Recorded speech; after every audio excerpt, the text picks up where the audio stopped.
This is Caring for Kids on News Talk 760 WJR, presented by the Children's Hospital of Michigan Foundation. And here's your host, President and CEO of the Children's Hospital of Michigan Foundation, Larry Burns. We've got a great show tonight planned. May is Mental Health Awareness Month, and tonight we're going to be speaking with some key individuals who are leading the way in mental health for children and adults locally, regionally, and nationally. Joining us will be Andrea Cole, Executive Director and CEO of the Flynn Foundation, Dr. David Rosenberg, Psychiatrist-in-Chief at Wayne State University School of Medicine and the Detroit Medical Center, Dr. Nance Roy, Clinical Director of the Jed Foundation in New York City, Jaime Clayton, and John Miller from Oakland Family Services. It's all coming up next right here on Caring for Kids on the great voice of the Great Lakes. News Talk 760 WJR.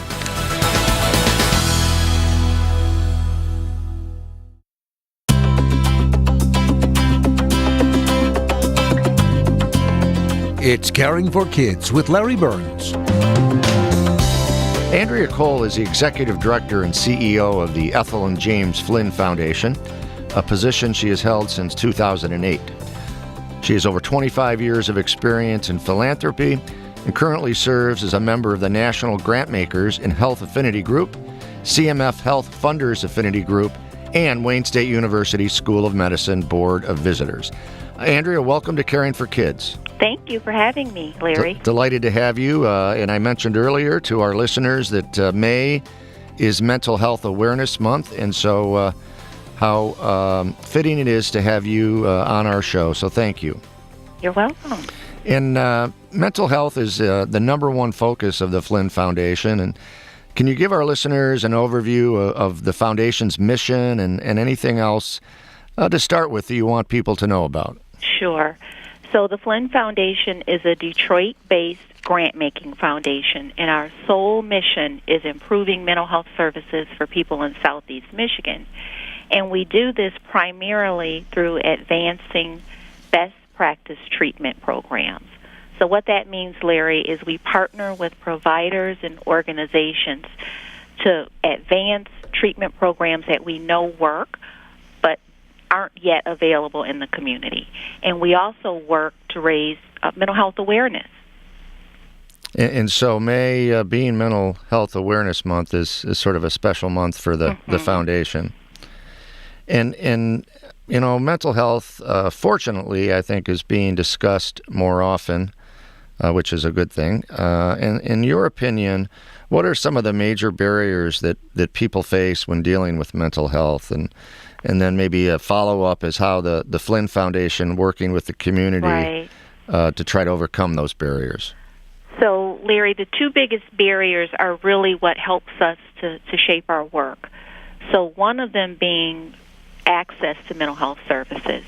We do not standardize treatment of behavioral health services, and that's really unfortunate, and that's where we do a lot of our work in making sure that these services are available in the community. We need to focus on early diagnosis and treatment so that everyone's getting the help that they need when their symptoms first present.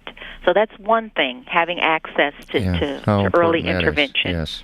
But the other barrier, which is a significant one, is stigma. Right. So people are hesitant to seek help even when they have symptoms because of the misconceptions that are associated with, mental health conditions. And so that's very unfortunate, and part of the work that we're doing to just talk more openly about our mental health so that we can change some of those perceptions. It impacts every race, religion, gender. It does not discriminate. Mental health conditions are very common. 1 in 5 of us will have a mental health condition in any given year.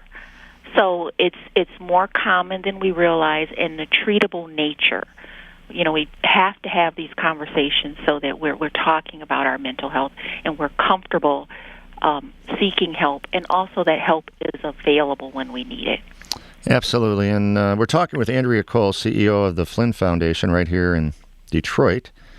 And, we often hear of people very open about if they have a heart ailment or some Correct. other health, but if it's mental health, this stigma issue is something that your work is so needed. And in 2015, the Flynn Foundation launched a campaign called Opening Minds, Ending Stigma. And that was to address the misconceptions about mental illness and to illustrate the treatable nature of many mental health disorders.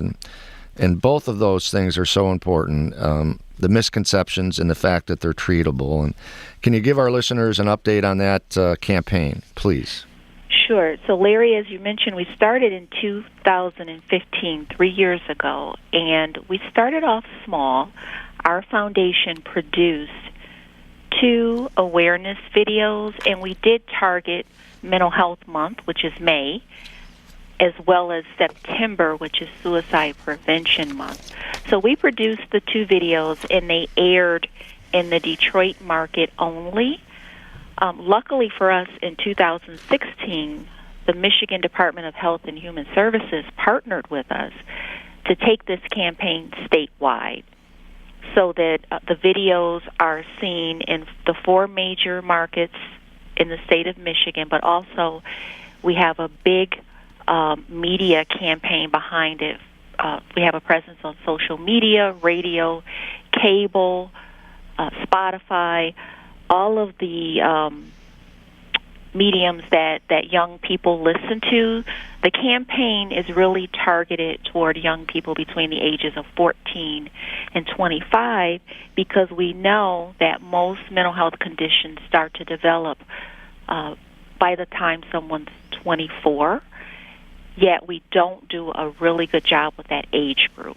Yeah. So we've been very fortunate to have the partnership with the Michigan Department of Health and Human Services, and we're now in our 3rd year. That's awesome. And talking about partnerships, the Flynn Foundation provided the initial support to pilot an integrated mental health program at Children's Hospital of Michigan. Yes. Program continues to this day, and do you feel this program is beneficial for meeting the mental health needs of kids in the community? Absolutely, because integrated care means that you are providing treatment and care for the whole person. And part of the problem that we have is that mental health services are not standardized in primary care settings, and this is where we often go when symptoms first present. Right. But we don't have a standard process in primary care settings, school-based health clinics, where we're doing screening and assessment so that we're we're diagnosing much earlier and we're providing treatment much earlier. So we are very pleased with the work that we've done with Children's Hospital. We're working with Henry Ford Health Systems to standardize this practice in all of their pediatric clinics. We're working with the state of Michigan so that it's part of children's well visits. We're working with school-based clinics. So that's very important because it standardizes behavioral health and makes it a part of our routine health care.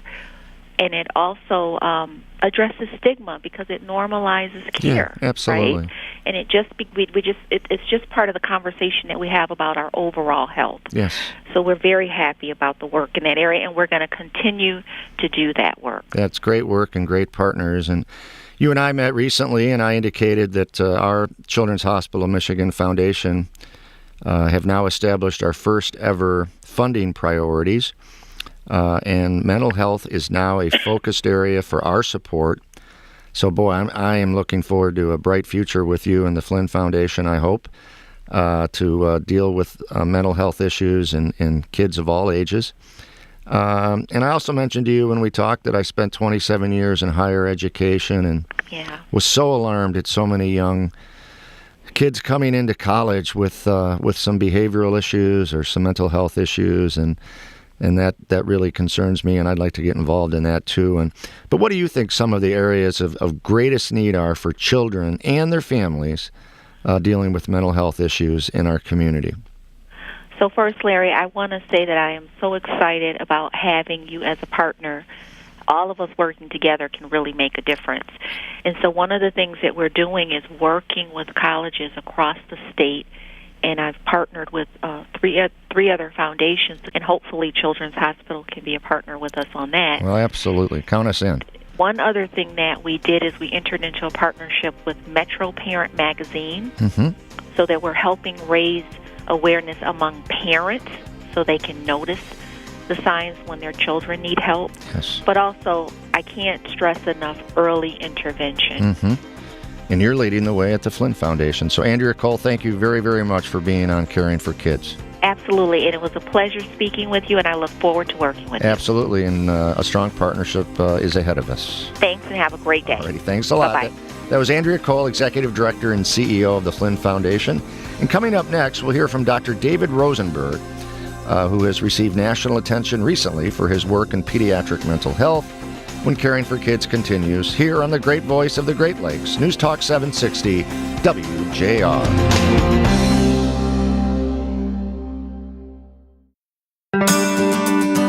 Welcome back to Caring for Kids on WJR, presented by the Children's Hospital of Michigan Foundation. Once again, here's Larry Burns.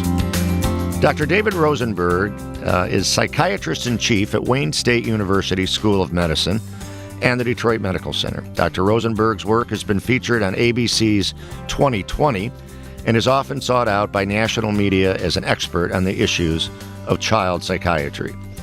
Dr. Rosenberg received his medical degree from the University of Michigan School of Medicine in our great state of Michigan. Dr. Rosenberg, welcome to Caring for Kids. Good to be here. We appreciate it very much, and I know you're really busy. But May is Mental Health Awareness Month, so we thought it was a great time to have you on our show. Absolutely.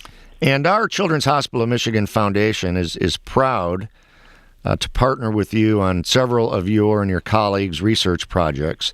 And can you share with our listeners maybe some of the impact or some of the things that regarding that funding that you'd want them to know about? The impact has been huge, and this partnership that we've had with the Children's Hospital of Michigan Foundation is our most important partnership, without any doubt. I think we've talked often how children and adolescents with behavior problems, mental health problems are the diagnostic and therapeutic orphans of American health care. And in a system that's dominated by the politics of who will pay the bills, those without votes get short shrift. So we have Medicare rather than Pedicare, and literally millions of American children who don't have access to adequate mental health care. And I think it's through partnerships such as we have with the Children's Hospital Foundation in the areas of pediatric bipolar disorder, depression, anxiety, ADHD, autism spectrum, and obsessive-compulsive behaviors that we're making a true impact. And the foundation, actually, that support proved critical in our ability to ultimately get fairly large grants from the National Institute of Mental Health. Excellent. And so the foundation's playing a role in sort of that seed money for even more impactful research in the future. So that's what we want to do and continue to do it. And one of the things that I'm proud to be part of in Detroit and the foundation is to be part of Children's Hospital. And can you tell our listeners a little bit about what makes Children's Hospital of Michigan a leader in mental health as it relates to kids? And Wayne State, too, because they're involved together. Children's Hospital and Wayne State, they are part of the same family and partnership, and it is something extra special for me. I literally feel that growing up in the area, the Children's Hospital of Michigan saved my life. When I was very young, I had a severe allergic reaction to penicillin, anaphylactic, and where did my parents take me but to the Children's Hospital of Michigan? And so in many ways, I have felt a particular affinity to Children's Hospital from the time I was 7 years old. Recently, we were in your office, and you were telling me a little bit about some of the 2020 experiences you had on ABC. And the internet, as we all know, is everywhere. And these days, our reliance on phones, computers, tablets, you name it, is increasing. And I understand you're conducting some research about the negative impact that children face, due to spending way too much time online. And can you share with parents, grandparents that are listening, a little bit about this work? We are finding that in some cases, the internet becomes such a master that someone can literally become addicted with similar types of behaviors and findings, both in behaviorally and in the brain, to what we might find in someone who's addicted to another substance, drugs, alcohol, or gambling. The good news is that our preliminary research, some of which has been supported by the Children's Hospital Foundation, suggests very strongly that with digital fasts and appropriate treatment, these brain abnormalities may be reversible and may normalize. The caveat being that even after a digital fast or treatment, that this is a long-term process, that the family really has to be involved in removing the internet addiction or getting it back in control. The goal of treatment is to essentially reverse the process so that the internet again becomes a servant, not the master. Right. Because what we're finding in the brain is that the brain is literally hijacked in internet addiction. But the terrorist in this case is a virtual one, which is ruthless, and it's everywhere. Yeah. Wow. And one of the things that I hope the foundation and mental health now being one of our priorities, as you know, is that we continue to fund research in this area. And what are some of the other focus areas of your current research that our listeners might find interesting? Well, I think this is really a strong testimony to the foundation, because we know how hard it has been to get support for many mental health problems in children. There remains stigma. We're working hard to reverse that. But I really, again, have to applaud the foundation for putting mental health at the top of its list. And there is so much that we are doing. We're fortunate at the Children's Hospital of Michigan to have the only pediatric center in the country that has both high-field, very sophisticated, powerful MRI imaging, and also PET scanning, positron emission tomography scanning, in a pediatric center in a children's hospital.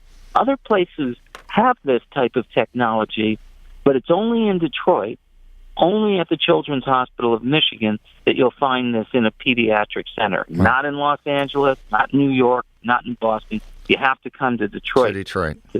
Yeah, that's awesome. And that's another reason why the foundation and Children's Hospital of Michigan are working together for things like the work you're doing. And so one last question I had, we're talking with Dr. David Rosenberg, who's psychiatry and chief at Wayne State University School of Medicine and the DMC, is I know we have a lot of grandparents and parents listening, and what quick advice, if any, can you give parents who are concerned about a child's mental wellness? The most critical thing is to make sure that they get a comprehensive assessment by a trained behavioral health professional, a psychiatrist, a psychologist, some developmental pediatrician. This isn't something that you can phone in. You need to have a comprehensive, good assessment to find out exactly what's going on, and equally important, what's not going on. There are a lot of labels out there, and half the time when I get a referral, it's clarifying a diagnosis that I either think is not accurate or is incomplete. We say in our textbook on pediatric psychopharmacology that the single best predictor of a good outcome, of a good response to treatment, is having an accurate diagnosis, something that's a lot harder than it sounds. Yes, and so if your grandchild is acting different than they normally do, then don't ignore it. Look into it with a trained professional. Absolutely. Great. Dr. Rosenberg, thank you very much for being on Caring for Kids, and even more importantly, thanks for all you're doing for the kids of our community and our country. Thank you. Appreciate it. And we'll see you soon. That was Dr. David Rosenberg from Wayne State University School of Medicine and our Detroit Medical Center. And coming up next, we'll speak with Nance Roy, Clinical Director of the JED Foundation, when Caring for Kids continues here on the great voice of the Great Lakes, News Talk 760 WJR.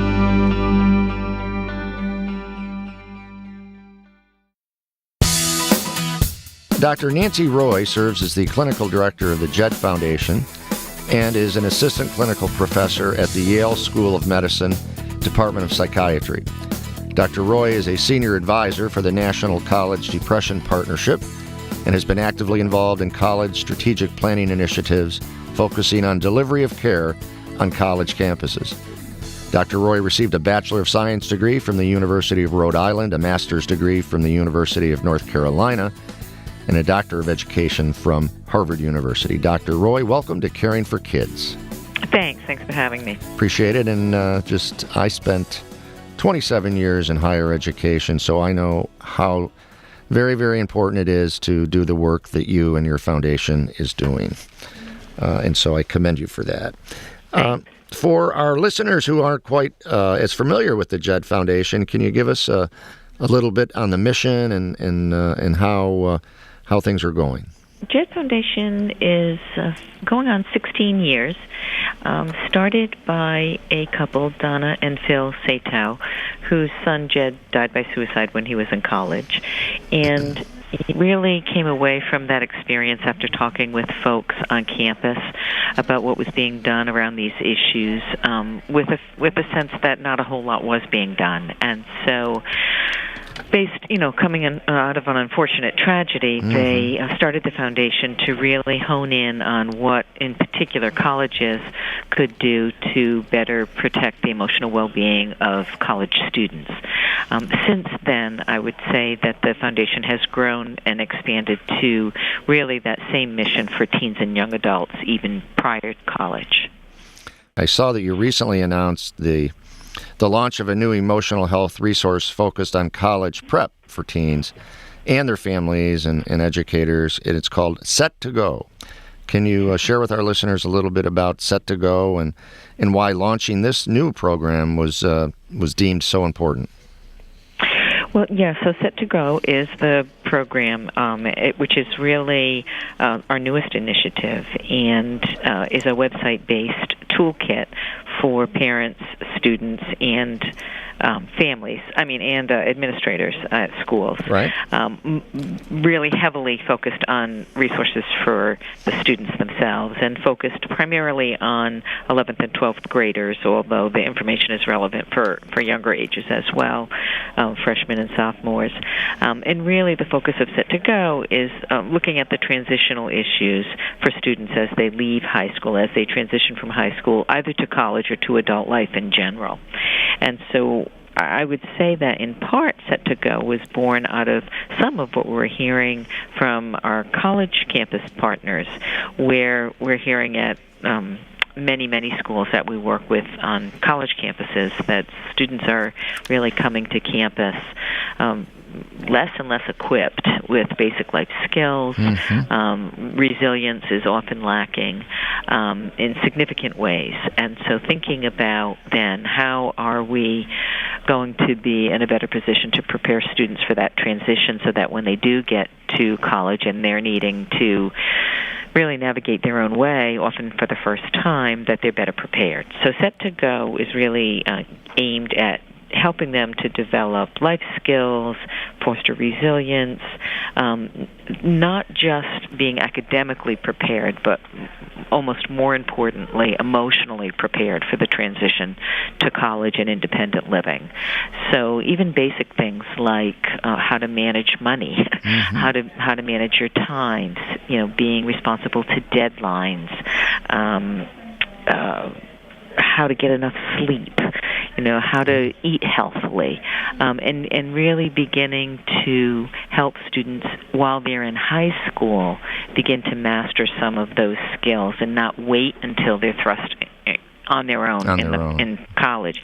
In addition to really focusing on college fit for those that are going to be transitioning to college, rather than the pressure that we hear so many students facing, not only from their families and their school, but even their peers, of getting into the best school and the top school and taking, 25 AP classes and speaking 10 foreign languages to get into just the right school, but rather really focus on the goodness of fit, and that's not always, the top 10 schools, that they may not be your best fit. So really trying to get folks to think more broadly about where they're going to be most comfortable and most successful.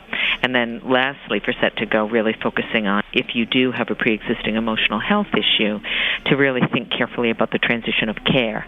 Is the campus going to be a place where you can continue to get the support that you benefit from? Or do you need an off-campus provider? Whatever the arrangements are going to be, to do that ahead of time. Yeah, and many campuses just aren't prepared to deal with some of these issues. That I know for sure.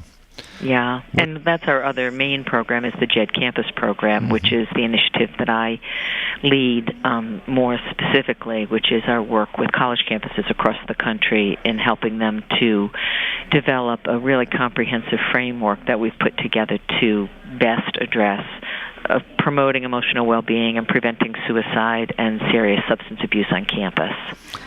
Thank you. And we're talking with Dr. Nancy Roy, who is the clinical director of the JED Foundation.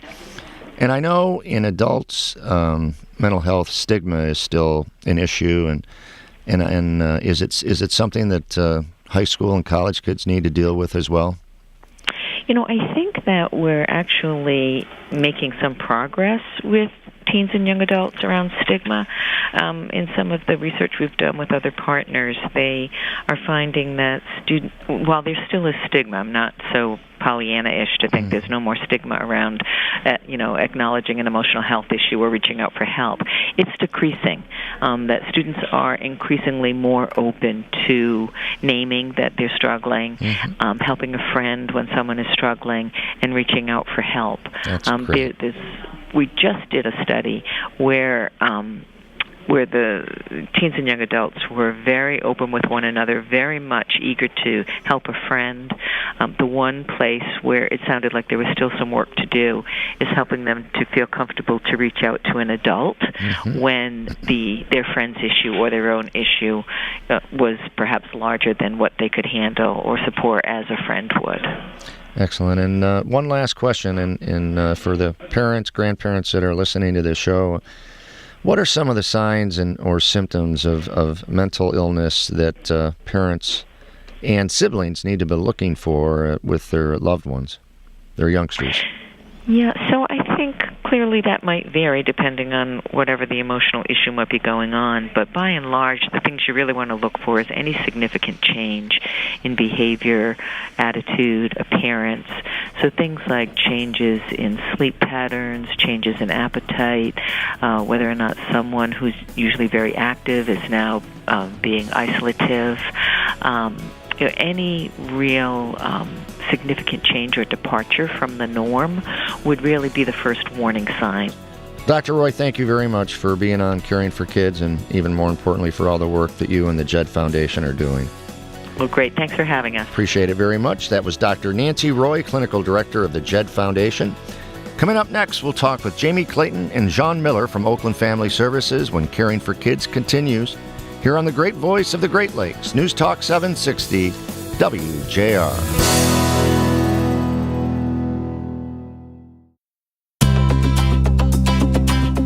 You're listening to Caring for Kids on WJR. Presented by the Children's Hospital of Michigan Foundation with your host, Larry Burns. Jaime Clayton is president and CEO of Oakland Family Services, a position she has held since 2014. Jaime is a licensed professional counselor, certified advanced alcohol and drug counselor, and certified supervisor in motivational interviewing. Jeanne Miller is the director of the Specialized Services for Youth program at Oakland Family Services. Jeanne has been with Oakland Family Services for 7 years, but has worked in the mental health field for over 40 years. She started when she was 12. And so, Jamie, I'm going to start with you. Oakland Family Services provides a multitude of wonderful programs. I've been there. I've seen them. I've seen you and your staff, so I know it's true. Focused on supporting our Metro Detroit community. Can you give our listeners an overview of the services you provide and the lives you impact? Sure. Thanks, Larry, for having us today. Oakland Family Services touches the lives of more than 40,000 people a year through prevention, education, and treatment services. In prevention, we work to prevent child abuse and stop trauma before it begins. In education, we provide preschool services to at-risk 4-year-olds and train child care providers to increase the quality of child care services they provide. In treatment, we help children, adolescents, all the way through older adults dealing with issues like depression, anxiety, and substance use disorders. We do this across our 5 locations through all of Oakland County. Excellent. And you just hit on some of our priorities. You and I have talked about our priorities: mental health, accident prevention, child abuse prevention. So we're going to be good partners. So, Jeanne, Yes. welcome. Hi, Larry. And I also noted that one of your support areas focuses on behavioral health and mental health treatment. As I hope you know, I think you do, the Children's Hospital of Michigan Foundation recently identified mental health as a priority. Yes, I'm aware of that. Which is, I think, great news. Can you share with our listeners a little bit more detail on the mental health support you're providing for children and their families? Yes. At Oakland Family Services, we have 2 departments in particular that serve children and families: our behavioral health program and the program that I'm the director of, Specialized Services for Youth. Together, we serve approximately over 400 children a year, ranging in ages from 6 to 17. These children are often experiencing serious mental health and substance use issues, along with behavioral problems that often show up in the community, at school, and in the home. For all of our programs, care is integrated. And if we identify, for example, a child in our foster care program who's experiencing mental health issues or family issues, we will refer them to one of our other programs for additional counseling. We also provide a service to parents and foster parents for those children who have been exposed to trauma, and we educate the parents about what they can experience in dealing with those kinds of issues for those kids. We provide in the Specialized Services for Youth program individual, family, and group counseling approaches. We like to take a holistic approach in working with the whole family, not only the identified child. And one area where we support children, I alluded to, is families helping those individuals whose lives have been disrupted and impacted by some kind of a traumatic experience. As a trauma-informed care agency, we don't look at what's wrong with people. We like to ask them what happened to them, and then help them grow, provide resources to help them grow and recover and heal. Yeah. There's a reason why people behave the way they do. There usually is. Yeah, and you're trying to get to those reasons. So, ladies, I'll throw this out to either one of you, and we're talking with Jamie Clayton and Jeanne Miller from Oakland Family Services. So I know it's a loaded question because I work at the Children's Hospital of Michigan Foundation, but what do you think about partnering with us? Well, we are beyond excited for this newly found partnership. We are both focused on improving outcomes for the most vulnerable among us. And we share the same vision: healthy children, healthy families, healthy communities, all with brighter futures. And so to us, working together just makes perfect sense. Absolutely. And we had Dave and Therese, who really know more about what we do than I do, out to your place recently and started that conversation. And so I think good things to come in the future as we get more involved in these priorities.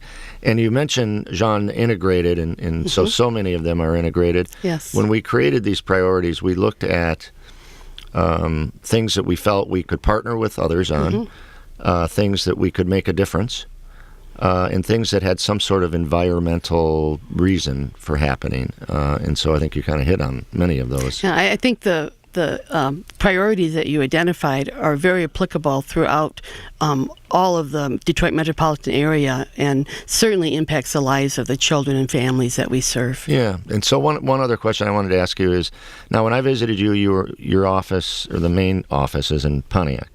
And so is all of Oakland County serve, or is Pontiac the main area, or how do you want to? We actually have locations in Berkeley, Walled Lake. We have a preschool in Commerce, our central hub in Pontiac, and then we also have an office in Rochester. So find Oakland Family Services at oaklandfamilyservices.org.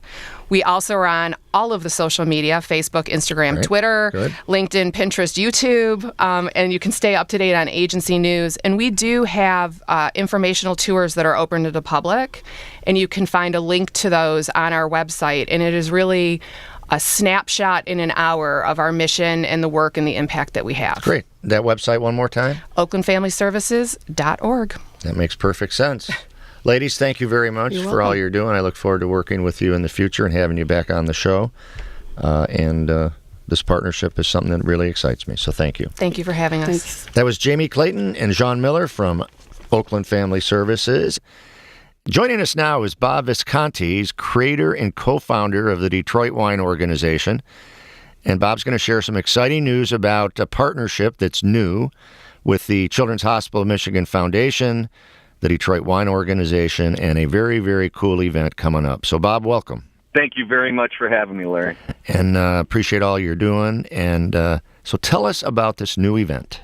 Well, we're really excited about it. The title is called Corks for Support, going to support your foundation, your organization, and all the wonderful things that you do for it. We're going to have 100-plus amazing wines.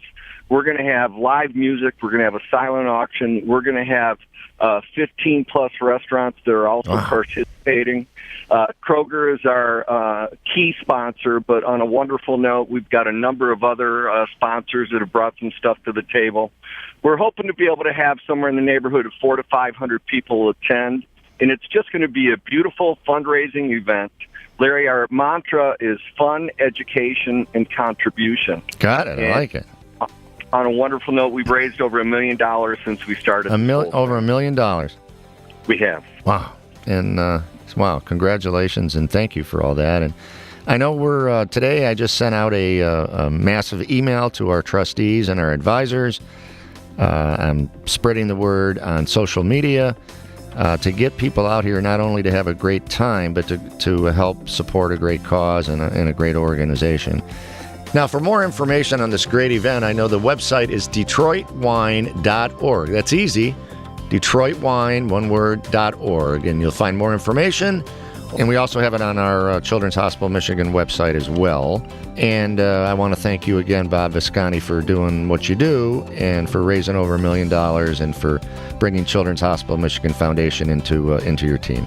Well, I appreciate you saying that. I love what you've accomplished, though, so welcome home. Thank you. And, thank you. I look forward to a wonderful event. Thank you very much, Bob Visconti, and I want to thank everyone for listening to Caring for Kids this month. Next month, we're going to be coming from Mackinac Island, so we look forward to it. Have a great month. Thanks, Bob, and thanks to our listeners, and we'll see you soon. Caring for Kids on WJR has been presented by the Children's Hospital of Michigan Foundation.